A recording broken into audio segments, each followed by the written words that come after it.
Homemade sambar பொடி செய்வதற்கு தேவையான பொருட்கள் எடுத்து வச்சுருக்கேன். மழை காலம்னா கொஞ்சமாக பண்ணிக்கிறதுக்கு ஈஸியாக இருக்குங்கிறதுக்காக செஞ்சு காட்டியிருக்கேன். முதல்ல அந்த பொருட்கள் என்னென்னு பார்க்கலாம்.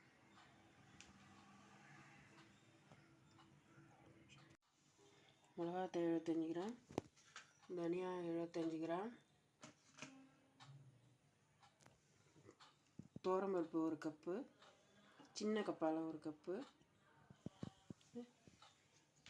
கடலைப்பருப்பு கொஞ்சம் தேவையான அளவு கொஞ்சம், ஜீரகம் 1 டீஸ்பூன், இது உளுந்தம்பருப்பு அது 1 டீஸ்பூன், மிளகு 1 டீஸ்பூன், வெந்தயம் 1 டீஸ்பூன், பாசிப்பருப்பு 1.5 டீஸ்பூன்,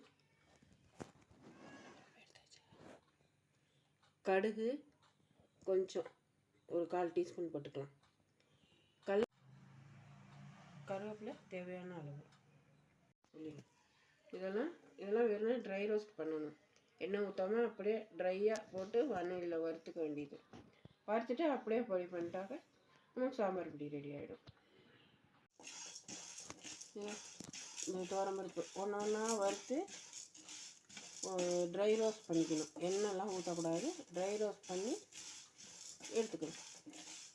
அப்போ தான் நல்லா வீணாக போகாமல் மழை காலத்தில் நல்லா இருக்கும்.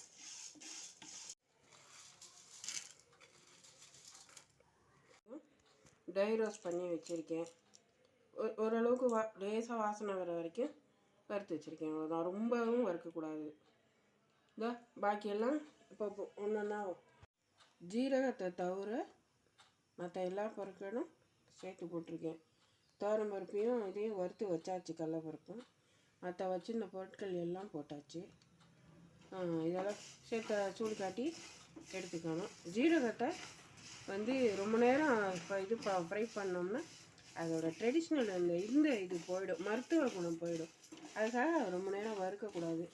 இந்த கடைசியில் இந்த சூடு காட்டினதோடு அதை சேர்த்து போட்டு வச்சோம்னால அது வறுத்த மாதிரி ஆகிடும். அப்படியே அதை வச்சிட வேண்டும். இது ஒரு 5 மினிட்ஸ் வறுத்தா போதும். 5 மினிட்ஸ் கூட இல்லை, 3 மினிட்ஸ் வறுத்தாலே போதும். இது ஆகிடும். இப்போ அதெல்லாம் வறுத்து கொட்டியிருக்கேன். அதோடு இதை போட்டாலே போதும். அந்த சூட்டுலேயே அது ஃப்ரை ஆன மாதிரி வாசனை வரும். அதுவே போதும். அவ்வளோதான், அதோட போதும்.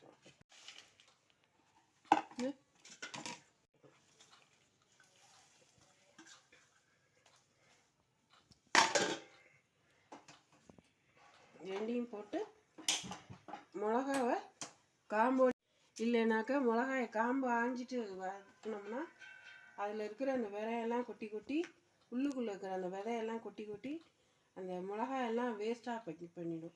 உங்களுக்கு இந்த காம்பு இருக்கக்கூடாதுன்னா இதை நல்லா ஃப்ரை பண்ணிவிட்டு அதுக்கப்புறமா இதை ரிமூவ் பண்ணிக்கிட்டிங்கன்னா அது உங்களுக்கு ஈஸியாக இருக்கும்.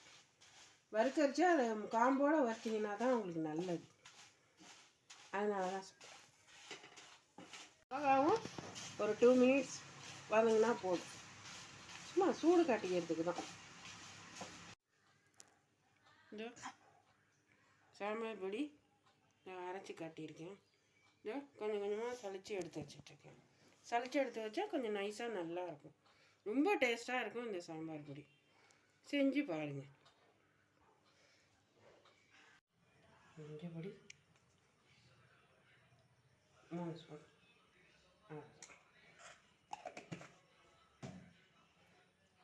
சேர்த்து போட்டு கலந்து சாம்பார் பொடி ரெடி ஆகிடுச்சு. ஹோம்மேட் சாம்பார் பொடி ready. Like, share, comment, subscribe பண்ணுங்கள். பெல் ஐகானை கிளிக் பண்ணுங்கள். செஞ்சு சாப்பிட்டுட்டு என்ஜாய் பண்ணுங்கள் ஜாலியாக.